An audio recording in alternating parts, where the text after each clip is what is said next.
Did you know that the domestic house cat has been around for nearly 10,000 years? Some scientists even argue that cats domesticated themselves. Today I will be teaching you about the history of the domestic cat.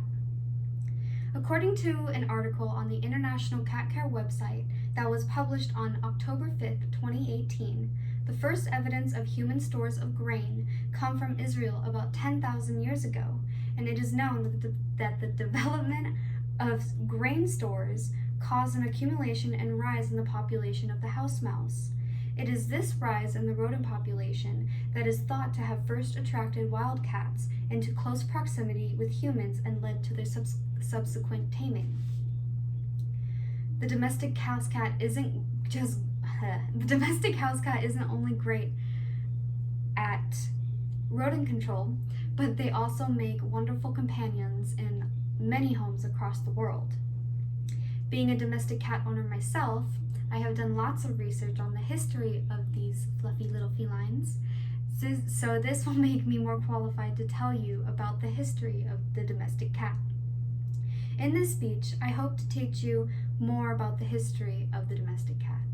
So first, I will start with explaining when and how cats first became domesticated. Secondly, I will explain how cats integrated into human life over time.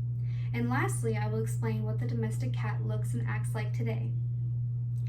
Moving on to my first point, I will explain when cats first became domesticated. Cats were first domesticated in the Middle East, in Israel, and in other surrounding countries. A lot of scientists argue that cats domesticated themselves because 10,000 years ago, when the development of the grain stores came about, that caused a rise in the rodent population, and cats gotta eat. So wild cats started moving closer and closer to humans and eventually started living among them or near them. Domestic cats, or house cats, often did mate with wild cats, making it difficult to distinguish exactly where domestic cats originated from. But in an article written by David Sachs for the Smithsonian Magazine, published on June 30th, 2007, all domestic cats, the authors declared, descended from a Middle Eastern wild cat called Felis sylvestris, which literally means cat of the woods. Secondly, I will explain how cats integrated in human life over time. We know that cats have been around for nearly 10,000 years, but during that time,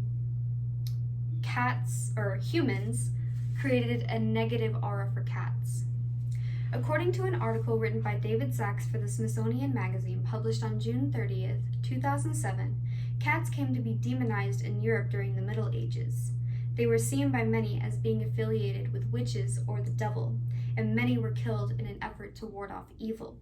At the same time, though, many countries and cultures, such as Egypt and the ancient Romans, came to praise and symbolize the cat, the house cat, the domestic cat.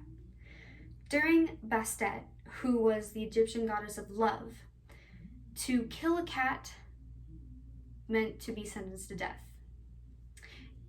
During the ancient Roman times, cats represented liberty. Now I will explain what the domestic cat looks and acts like today.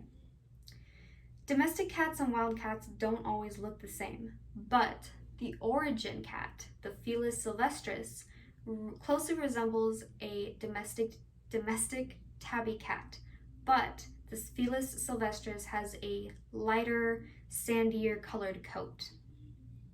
According to an article on the International Cat Care website published on October 5th, 2018, the Felis sylvestris still survives today and is a solitary nocturnal hunter with a similar appearance to a domestic tabby. Individuals of these species are well dispersed across the savanna with large territories due to relatively sparse availability of rodent prey.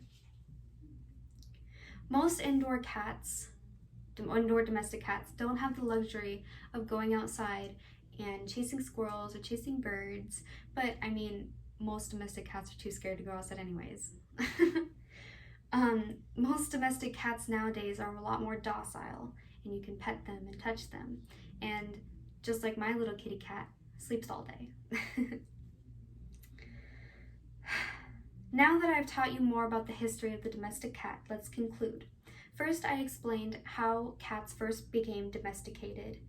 Then I explained how cats integrated into human life over time. And lastly, I explained what the domestic cat looks and acts like today. I hope you were able to learn more about these fluffy felines and how they became a part of us today. So if someone asks you about information on the domestic cat, you will have all the information you need to know to tell them.